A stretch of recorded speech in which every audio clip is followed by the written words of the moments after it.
चलो, तो कल तक की चीजें आप लोग को समझ आई थी। हम लोग पढ़ रहे थे क्या क्या पढ़ रहे हैं बताओ। जी सर, आ गया था। अब बस सर हम लोग वो 65 में आए हैं सर।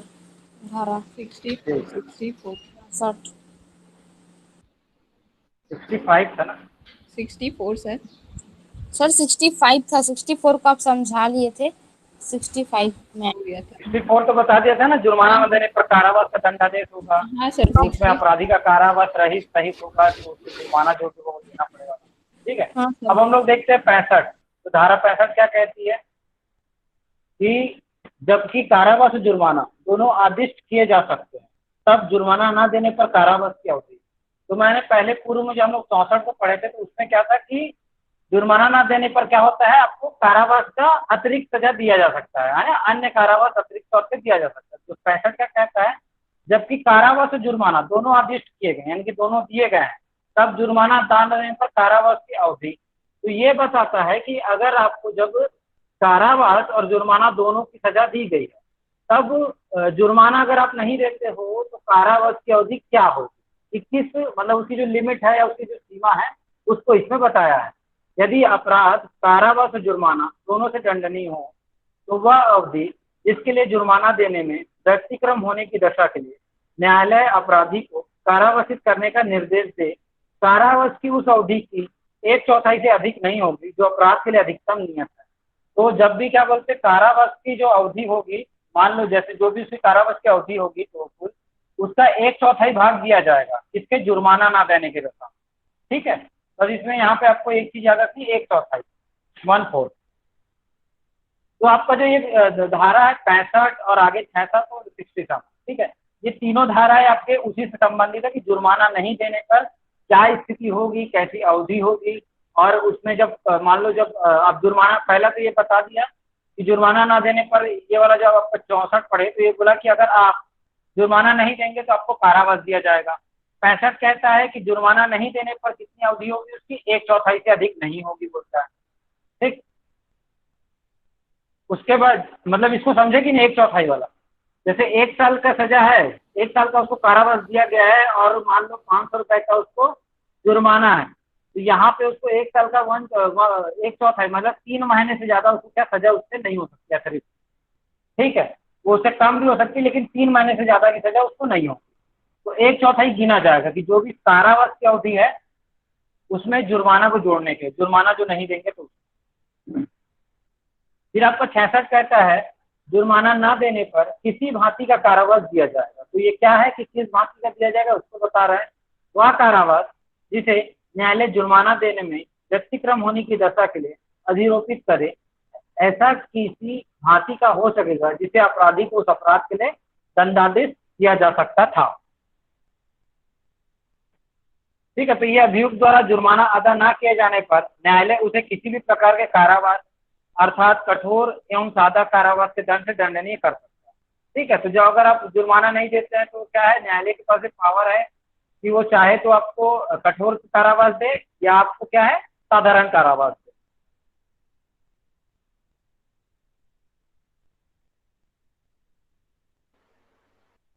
ठीक। फिर आपका 67 है, वो जुर्माना ना देने पर कारावास, जबकि अपराध केवल जुर्माने से दंडनीय हो। यदि अपराध केवल जुर्माने से दंडनीय हो तो वह कारावास जिसे न्यायालय जुर्माना देने में व्यतिक्रम होने की दशा के लिए अधिरोपित करे सादा होगा, और वह अवधि जिसके लिए जुर्माना देने में व्यतिक्रम होने की दशा के लिए न्यायालय अपराधी को कारावासित करने का निर्देश दे, निम्न मापन से अधिक नहीं हो। ठीक है। तो ये क्या कह रहा है, जुर्माना ना देने पर कारावास जबकि अपराध केवल जुर्माने से दंडित। ठीक है। कि अब क्या है कि ऊपर क्या हम लोग पढ़े दो चीजों को, कि अगर आपका सिचुएशन क्या है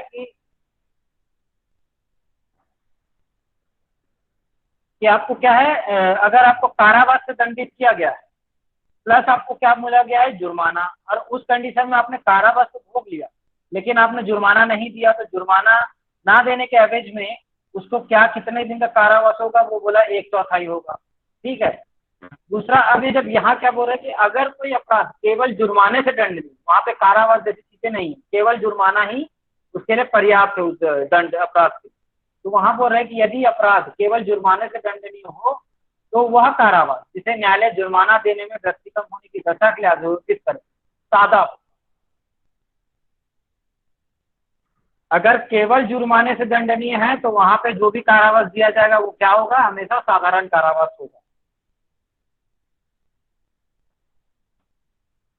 अब वो आगे आपको बताया है कि कितने राशि, जैसे जुर्माने की राशि जो होती है, तो कितने राशि अगर आप नहीं भुगतान करोगे जब, तब आपको कितने महीने की सजा होगी। तो पहला जो है आपका, जबकि जुर्माने का परिमाण 50 रुपए से अधिक ना हो तब 2 माह से अनधिक कोई अवधि।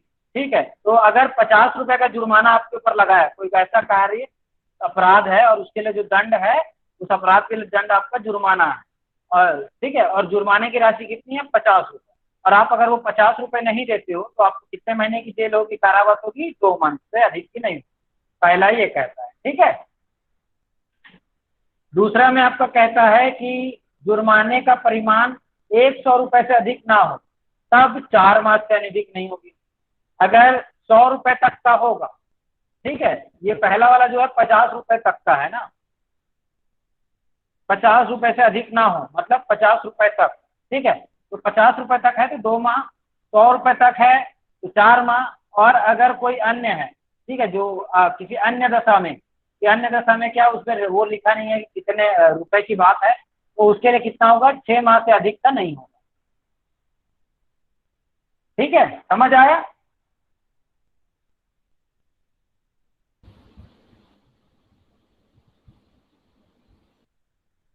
सर एक बार और बताइए ना। चलो लिखते जाओ।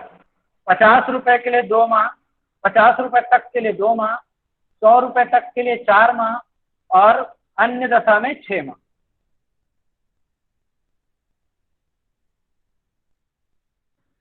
नहीं समझे क्या? देखो, अगर आप कोई ऐसा अपराध करते हो जिसमें केवल और केवल जो दंड है वो जुर्माने से अदा की जाती है, ठीक है, जैसे अभी जैसे पब्लिक प्लेस में थूकना, ठीक है, जैसे अभी जो चल रहा है कि आप अगर पब्लिक प्लेस में थूकेंगे, ठीक है, तो आपके ऊपर 200 रुपए का जुर्माना लगाएंगे, उसके लिए आपको कारावास की सजा नहीं है।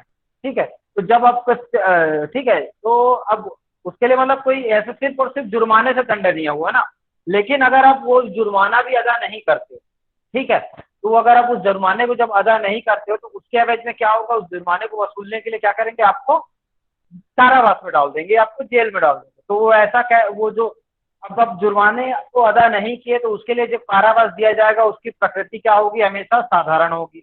अब जो दूसरा पैरा है उसमें बताया गया है कि कितने पैसे तक की बात होगी, कितने रुपए तक का जुर्माना होगा, तो कितने तक का कारावास हो सकता है। तो 50 रुपए तक का अगर जुर्माना आप नहीं अदा किए तो आपको 2 महीने से ज्यादा की नहीं होगी। अगर 100 रुपए तक का नहीं किए तो आपको 4 महीने से ज्यादा की कारावास नहीं होगी। और कोई अन्य दशा जहाँ पे जुर्माने की राशि के लिए वो निर्धारित नहीं किया गया, फिर मतलब वो कि 100 रुपए से ऊपर का जो भी है, ठीक है, कि 100 रुपए से ऊपर का जो भी जुर्माने की राशि और आप उसको अदा नहीं करते तो आपको कितना होगा, मैक्सिमम होगी तो वो 6 माह होगी। अब समझे? हाँ सर। चलो सर 68 पर हो गए। हाँ बोलो। सर एक बार 65 और 66 फिर से बताइए ना, नहीं समझ आया।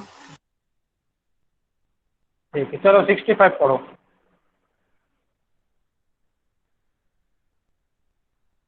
जी सर, एक मिनट।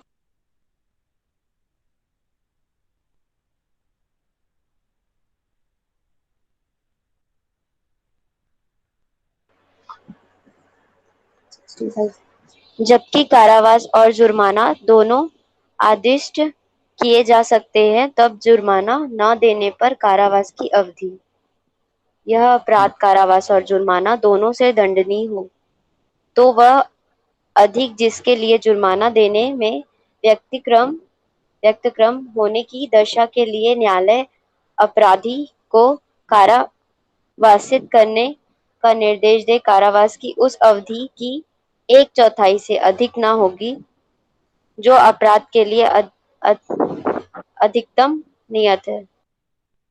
ठीक है, तो ये क्या बोल रहा है कि जब कारावास और जुर्माना दोनों से आपको दंड दिया गया है, जैसे देखो मैं आपको बताया ना, जब आगे के अपराध पढ़ोगे, जैसे चोरी, चोरी के लिए जैसे है आपको दंड मिला 2 साल का कारावास और 500 रुपए का जुर्माना। ठीक, तो आपको जो 2 साल का कारावास है वो तो आपको भुगतना ही है कारावास में रह के, लेकिन आपने वो जो 500 रुपए का जो जुर्माना है वो आपने नहीं अदा किया, तब क्या होगा कि वो 500 रुपए की वसूली कैसे करेगा, वो कैसे करेगा कि उसको उसका क्या बोलते हैं, उस 500 रुपए को वसूलने के क्या फिर से उसको अतिरिक्त कारावास देगा। तो यहाँ हम लोग बोले थे ना जो अतिरिक्त कारावास जो देगा, तो अब इसमें यहाँ पे बताया कि उस अतिरिक्त कारावास की अवधि कितनी हो सकती है। तो जो भी जी आपका जो 2 साल है उसका 1/4, तो 2 साल का 1/4 कितना हो सकता है, उस हिसाब से वहां 1/4 से अधिक नहीं होगी बोला है। तो वो तो उसके हिसाब से यहाँ पे 1/4 उसका दंड होगा। जैसे 2 साल का उसको कारावास मिला है और मान ले वो 500 रुपये जुर्माना नहीं देता है, तो उसको फिर से 2 साल प्लस नहीं होगा, उसका जो 2 साल है उसी का 1/4 अर्थात करीबन 6 महीने तक का उसको सजा और मिल सकता है, अतिरिक्त जो कारावास होगा 500 रुपये जो अदा नहीं किए। ठीक है, जी सर, समझ अब गई। Yes sir. अब चलो 66 पढ़ो।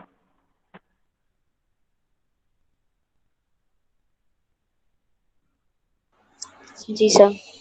जुर्माना न देने पर किसी भारतीय का कारावास दिया जाए, वह कारावास जिसे न्यायालय जुर्माना देने में व्यतिक्रम होने की दशा के लिए अधिरोपित करे, ऐसा किसी भारतीय का हो सकेगा जिससे अपराधी को उस अपराध के लिए दंडित किया जा सकता था। ठीक है, तो जो देखो अब यहाँ पे आप क्या पढ़े पहले वाले में कि यहाँ पे अगर आपने जुर्माना नहीं दिया तो आपको क्या है, अतिरिक्त कारावास दिया जाएगा। दूसरे में बोला कि उस कारावास की अवधि कितनी होगी, जो भी जो कारावास के साथ जो जुड़ के आ रही है उसका 1/4 होगी। अब यहाँ पे बोल रहा है कि वो जो जुर्माना नहीं देगा, तो ये जो 1/4 जो कारावास की बात कर रहे हैं, ये यहाँ पे जो अतिरिक्त कारावास की बात कह रहे हैं अपन, है ना, तो उसका जो प्रकृति होगा वो क्या होगा, दोनों में से कोई भी हो सकता है, कठोर भी हो सकता है, साधारण भी हो सकता है। ठीक है, केवल इतना कह रहा है। फिर 67 समझ आ गया। Yes sir. ठीक है, 50 रुपए के लिए 50 रुपए तक के लिए 2 माह से अधिक नहीं, 100 रुपए के लिए 4 माह से अधिक नहीं, और अन्य दशा में 6 माह से अधिक नहीं, है ना। अब 68 पढ़ो।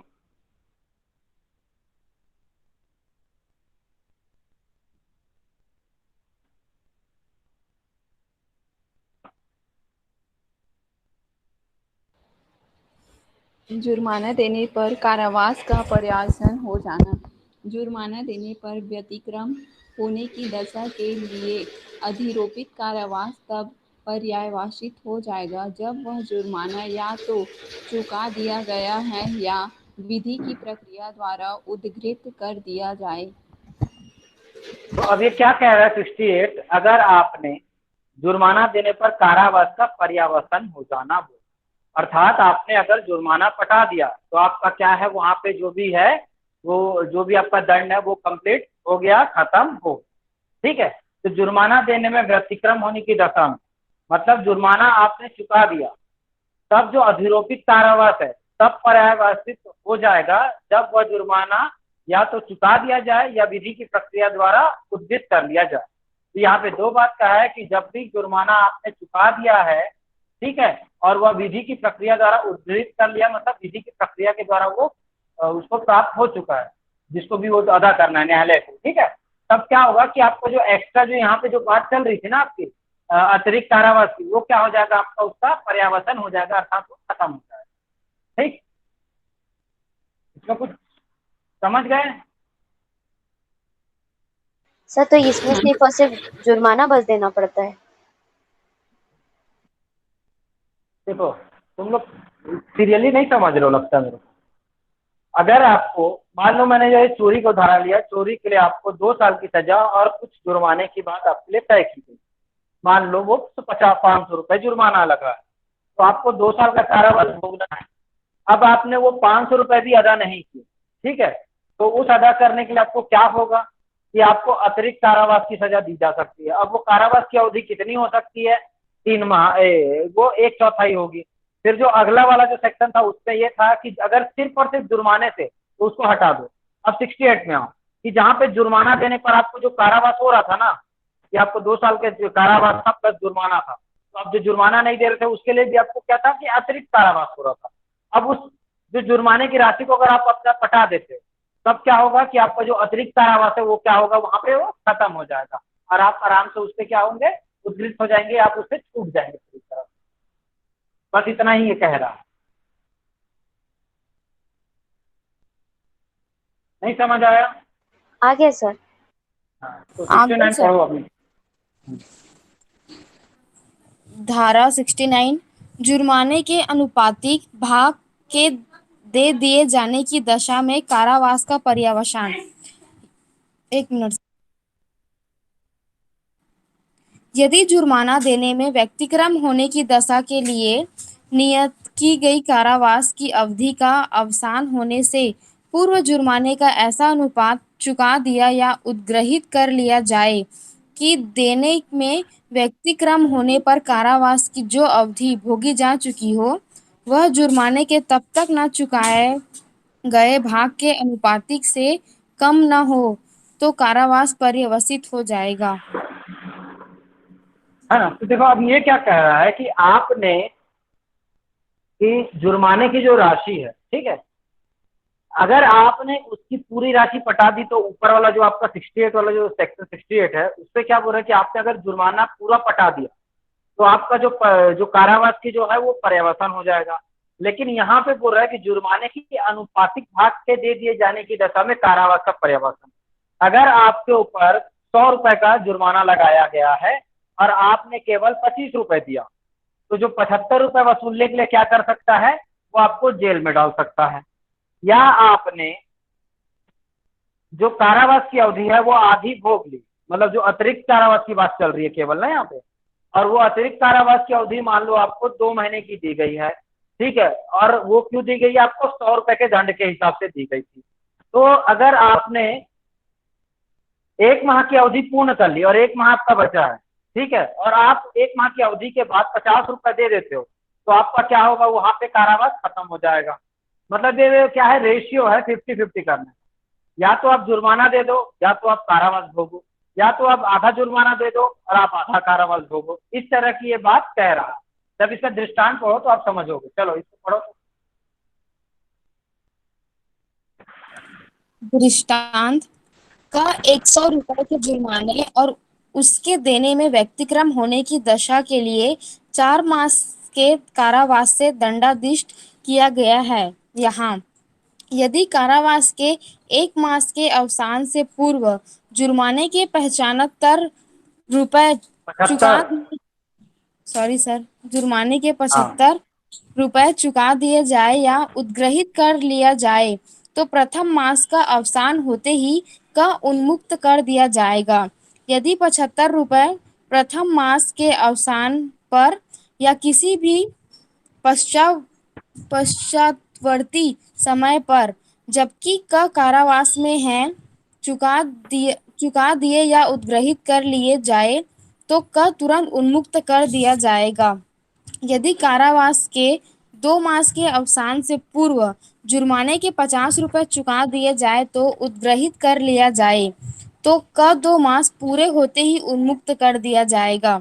यदि 50 रुपए उन 2 मास के अवसान पर या किसी भी पश्चातवर्ती समय पर जबकि का कारावास में है चुका दिए जाए या उद्ग्रहित कर लिया जाए तो का तुरंत उन्मुक्त कर दिया जाएगा।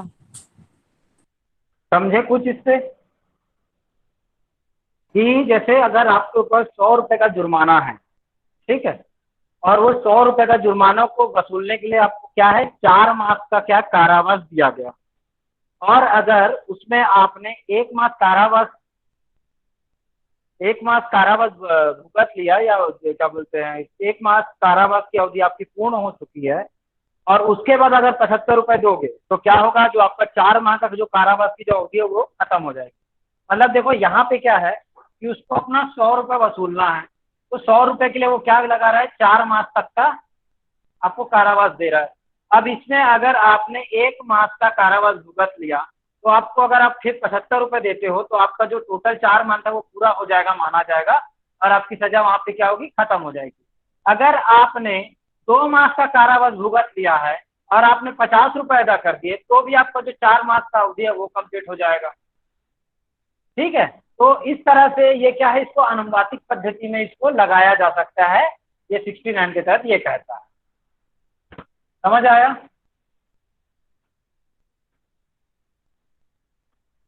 हाँ सर। समझ रहे हो ना कि 100 रुपए का जुर्माने की राशि को देखो, जुर्माना अब देखो जुर्माने के लिए आपको कारावास दिया गया है ना, तो अगर आप उस सिचुएशन में जुर्माना नहीं दे पाए लेकिन आप बाद में शायद जुर्माना दे सको, तब ये स्थिति आपकी काम आ जाती है कि मान लो आपका 1 महीना पूरा हो गया है ना, जब कारावास की अवधि चली तो आपने जो इधर उधर वो करवा के आपके घर वालों ने दौड़ भाग के 100 रुपए की जगह 75 रुपए का अरेंजमेंट हुआ तो 75 रुपए वहां जमा कर दिए और इस दौरान आपने 1 माह की सजा भुगत, तो आपका जो 3 माह का सजा वो माफ हो जाएगा और आपने उसकी राशि तो भुगत दे दी। अगर यही सिचुएशन क्या है आगे देखते हैं, अगर आपने 2 महीना पूरा कर लिया तो आप 50 रुपए और दे दोगे तो वो 2 माह का जो और अतिरिक्त जो सजा है वो कंप्लीट ना होके आपका जो 4 माह की अवधि वो पूर्ण हो जाएगी। तो ये क्या अनुपातिक पद्धति है कि किस तरह से जुर्माना को वसूलने की। ठीक है, फिर आपका 70 कहता है, पढ़ो तो इसको।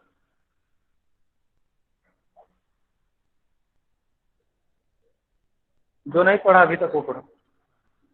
70 जुर्माने का 6 वर्ष के भीतर या कारावास के दौरान में उद्धरणी होना संपत्ति को दायित्व से मृत्यु उन्मुक्त नहीं करती।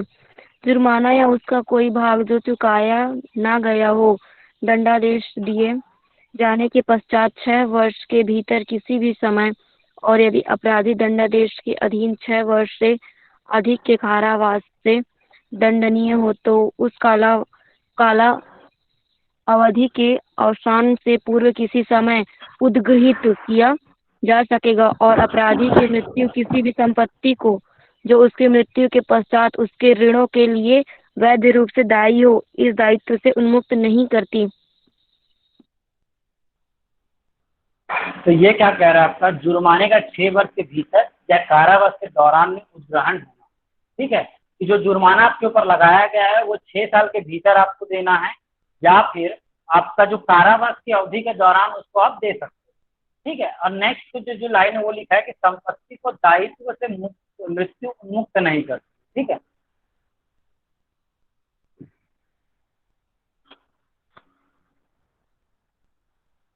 तो ये क्या है कि जुर्माने की अदायगी में व्यक्तिगत के लिए अधिरोपित कारावास को जुर्माने की अदायगी या जुर्माने से उन्मुक्त नहीं माना जाना चाहिए, क्योंकि यदि ऐसा होता तो अभियुक्त में यह प्रवृत्ति पनपती कि जुर्माना ना देकर कारावास की सजा भुगत कर ही उसे मुक्ति पा ली जाए।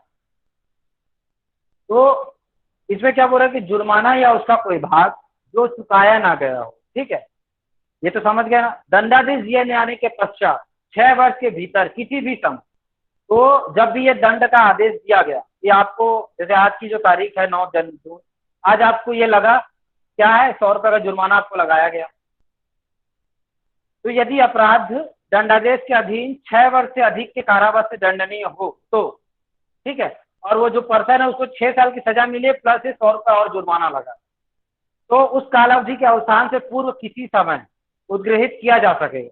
ठीक है, तो वो जो 6 महीने जो उसको 6 साल की सजा मिली है उसके बीच में ही उसको क्या लिया जा सकता है। ठीक है, और उद्धृत किया जा सकेगा, और अपराधी की मृत्यु किसी भी संपत्ति की हो जो उसकी मृत्यु के पश्चात उसके ऋणों के लिए वैध रूप से दायी हो, उसे इस दायित्व से उन्मुक्त नहीं करती है। अब जैसे ये समझो कि 6 साल की उसको सजा मिली है प्लस उसके ऊपर लगा है जुर्माना, और उसने 6 साल तक में क्या है उसको जुर्माना पटा लेना था, लेकिन वो 6 साल के बीच में अपना कारावास की अवधि पूर्ण करते में भी उसने जुर्माना अदा नहीं किया। और ठीक है, तो उसके बाद जो होगा तो फिर आगे वाला जो पिछला हम लोगों ने पढ़ा वो सिचुएशन लग जाएगी।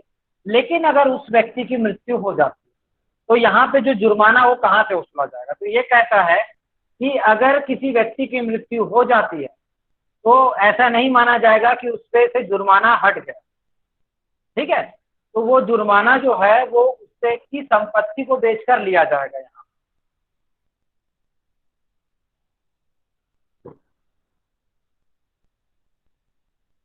समझे? सर, और अगर उसके पास कुछ संपत्ति ही नहीं है तो फिर उससे कैसे वसूल किया जा सकता है? अब कुछ है ही नहीं तब तो अलग बात है, लेकिन अगर देखो कोई भी व्यक्ति है उसका कोई ना कोई तो वारिस होगा, उसका घर परिवार होगा, तो उससे इसको लिया जाता है। तो सर मान लेते हैं कि वो भिखारी है, कुछ भी नहीं है, और उसने ऐसे अपराध किया, तो फिर कहाँ से वसूल किया जा सकता है? कुछ नहीं है तो फिर नहीं वसूल लेंगे। जी। ठीक है, अब जैसे देखो, अब जैसे कोई भी व्यक्ति है अब उसके पास कुछ है ही नहीं तो उसको कहाँ से वसूलेगा, वो इंसान ही नहीं रहा। लेकिन अगर उस व्यक्ति से संबंधित कोई भी होगा जो उसका विधिक प्रतिनिधि होगा और जो उस व्यक्ति के बाद किसी भी प्रकार की संपत्ति को का हकदार होगा उसके पश्चात, ठीक है, तो उससे उस चीजों को ले लिया जाएगा, है ना। जी सर।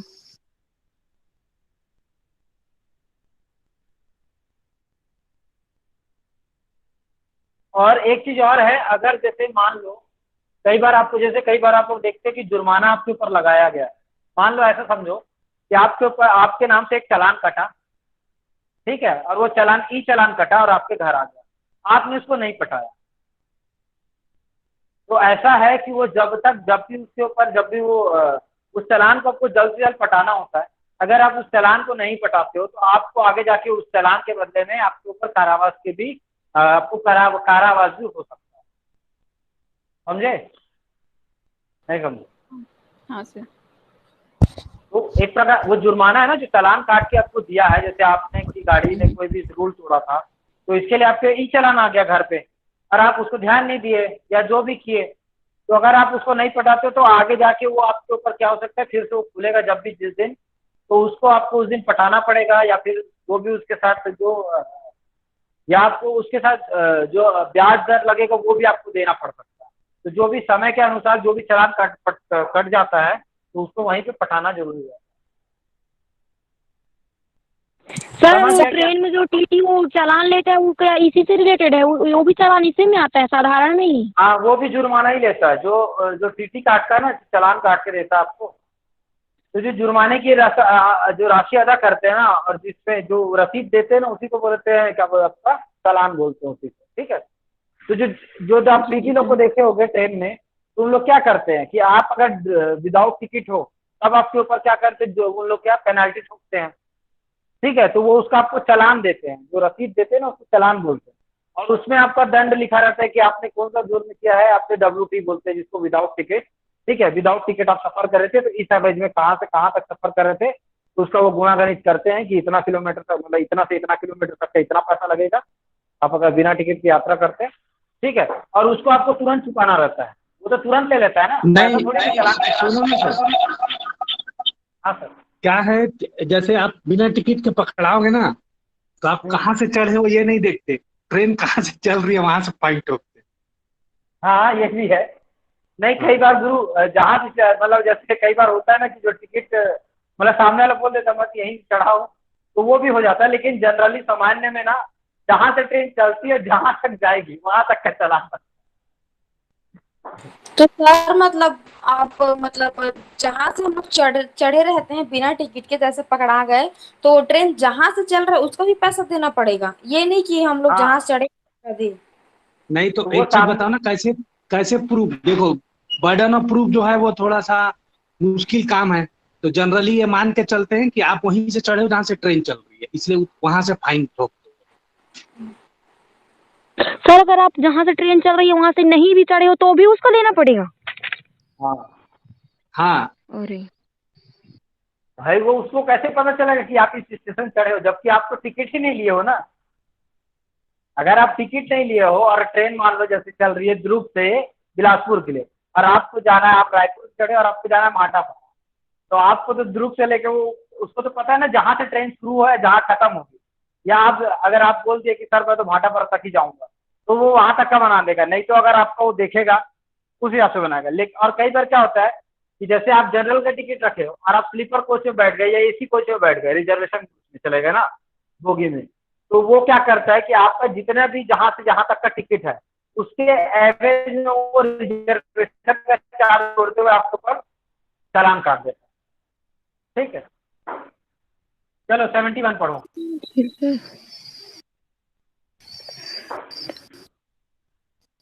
इकहत्तर। कई अपराधों से मिलकर बने अपराध के लिए दंड की अवधि, जहाँ की कोई बात जो अपराध है ऐसे भागों से जिसमें का कोई भाग स्वयं अपराध है मिलकर बनी है, वहाँ अपराधी अपने ऐसे अपराधों में से एक से अधिक के दंड के दंडित न किया जाएगा जब तक कि ऐसा अभिव्यक्त रूप से उबंधित न हो। जहाँ की कोई बात अपराधों को परिभाषित या दंडित करने वाली किसी तत्समय प्रवृत्त विधि की दो या अधिक पृथक परिभाषाओं में आने वाला अपराध है, अथवा जहाँ की कई कार्य जिसमें से स्वयं एक से या स्वयं एकाधिक से अपराध गठित होता है मिलकर भिन्न अपराध गठित करते हैं, वहाँ अपराधी को उससे गुरुतर दंड से दंडित न किया जाएगा जो ऐसे अपराधों में से किसी सर ऊपर कीजिए ना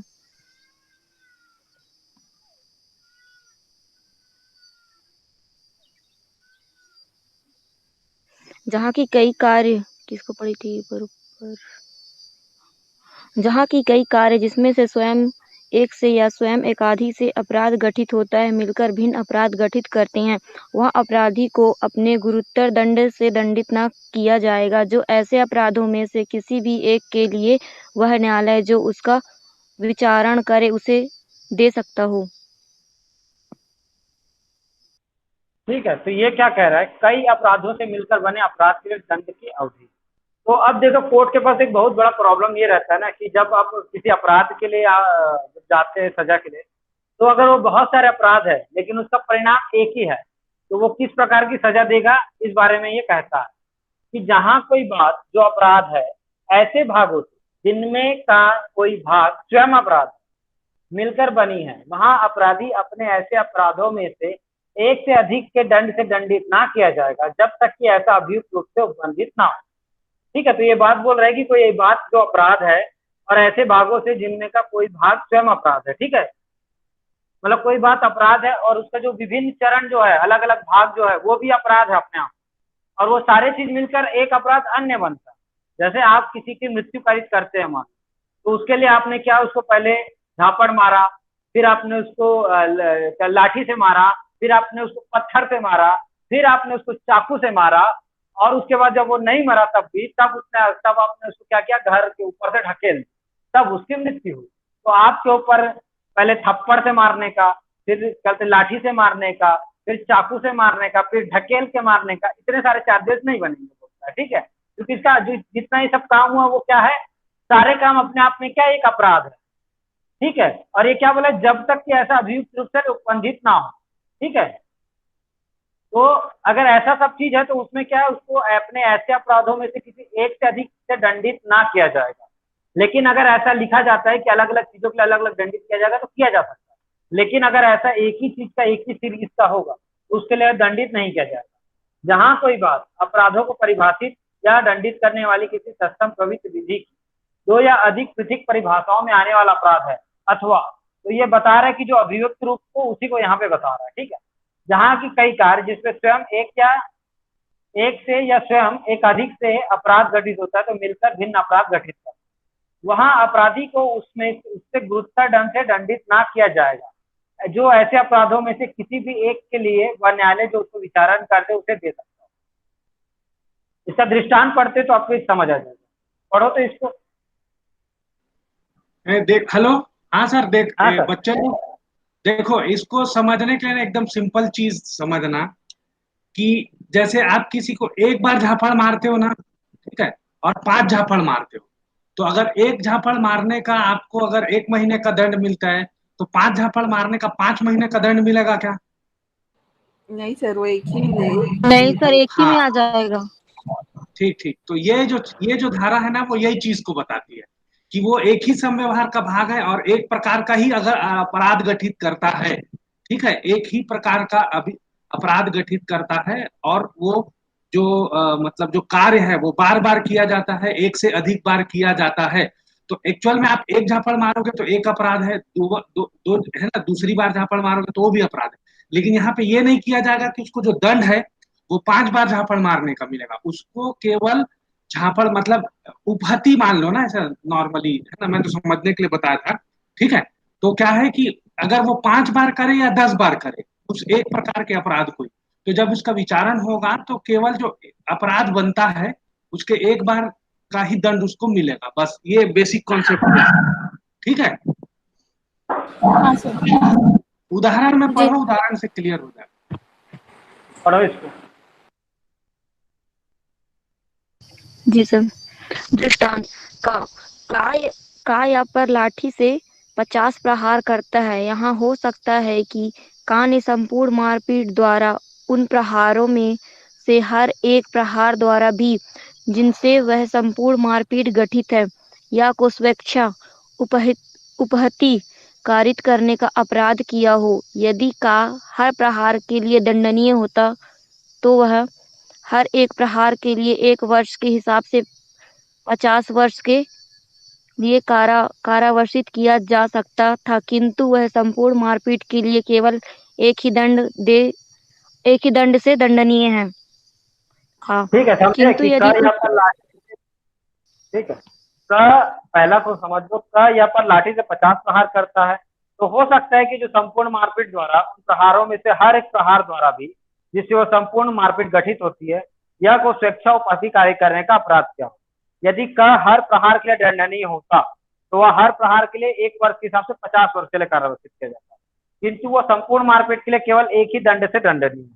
तो उससे क्या जो प्रहार किया, तो प्रहार को अगर आप एक एक करके गिनेंगे तो वो 50 वर्ष हो सकता है, लेकिन जब संपूर्ण मारपीट को आप देखोगे तो मारपीट हुई जिसके लिए दंड क्या है, 1 वर्ष। तो संपूर्ण के लिए क्या, चाहे आप 1 मारो चाहे 5 मारो चाहे 50, तो उसके लिए क्या होगा, वो उसका गिणना क्या होगी, एक ही दंड से उसको दंडनीय माना जाए।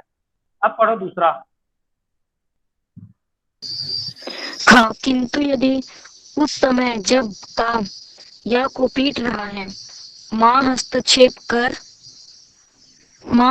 करता है और का माँ पर शासय प्रहार करता है, तो यहाँ माँ पर किया गया प्रहार उस कार्य का भाग नहीं है जिसके द्वारा का या को स्वेच्छा उपहति कारित करता है।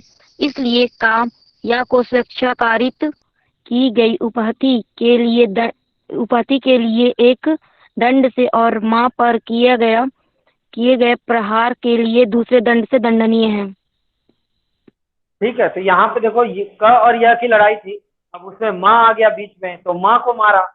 ठीक है, तो यहाँ पे देखो काम वो एक ही कर रहा है, मार ही कर रहा है, मारपीट ही कर रहा है, तो उसमें 2 लोगों को मारा। तो यहाँ पे 2 लोगों को मारा, तो क है क्या बोल रहा है कि इसलिए क और य की स्वेच्छा कारित की गई उपहति के लिए एक दंड और माँ पर किए गए प्रहार के लिए दूसरे दंड से वो दंडनीय है। समझ गए? हाँ सर। इसमें असल में अलग अलग अपराध घटित हुआ है ना। पहले उदाहरण में क्या था, एक ही प्रकार का सर अपराध इसमें 2 अपराध है, सजा 2 मिलेगा। तो 2 लोगों से हुआ ना अपराध अलग अलग। हाँ हालांकि सर। अपराध एक ही है लेकिन वहां पे व्यक्ति तो 2 है ना। जी अब देखो जो नेक्स्ट वाली धारा है ना, उसको पढ़ने से पहले समझना कि इसमें क्या दिया हुआ है इस करके। जब एक व्यक्ति को एक से ज्यादा अपराधों के लिए अगर विचारण किया जाता है, ठीक है, मतलब एक से ज्यादा अपराध उस पे दोष लगाया गया है, ठीक है, और विचारण चल रहे हैं, तो अब वहां पे अगर संशय हो, ठीक है, कि कौन सा अपराध उसने किया है ऐसे करके, ठीक है, तो यहाँ पे जब भी संदेह होता है ना, तो क्या किया जाता है कि ऐसे अपराध के लिए उसको दंड मिलेगा जो कम दंड से हो। मतलब यहाँ पे क्या रहता है, जो लाभ है ना, इसके पीछे का जो थ्योरी है वो ये है कि जो अभियुक्त है उसको संदेह का लाभ मिलना चाहिए इस करके, है ना।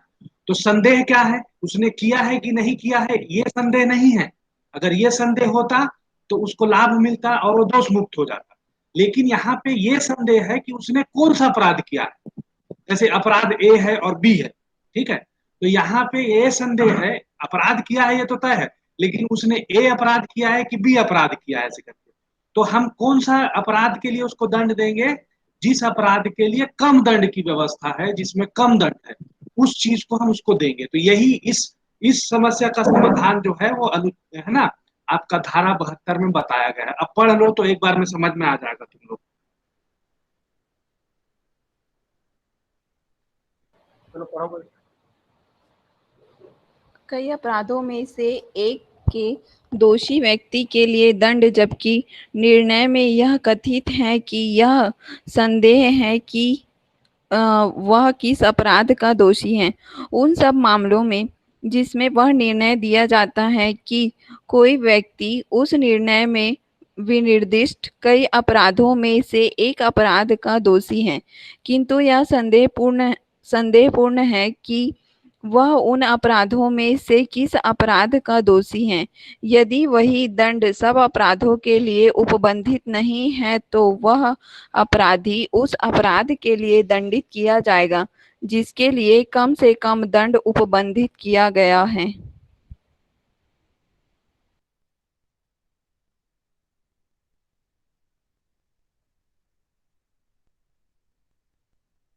समझे?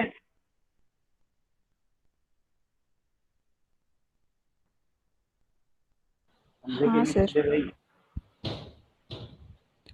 तो सर यहीं तक की एकांत परिरोध पढ़ा दूं क्या फिर? यहीं तक रहने देता हूँ। हेलो,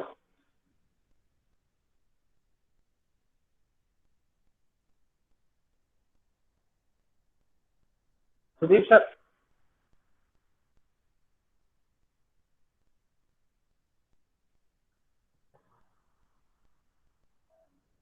ठीक है, तो यहाँ तक की चीजें आपको समझ आ चुकी ना। अब देखिए ये 73 में है एकांत परिरोध, ठीक, उसके बाद है एकांत परिरोध की अवधि, और फिर आपका है 75 पूर्व दोष। चलो इसको खत्म कर देते हैं। तो अब समझते हैं हम लोग, यहाँ तक की चीजें समझ आ गई आपको सुनो ना, कि जब यहीं संदेह तक रहने दो, ठीक है? ठीक है, एकांत हाँ परिरोध को कल बता देते हैं थोड़ा डिटेल में। ठीक। अब बच्चे लोग को कोई डाउट होगा तो पूछो।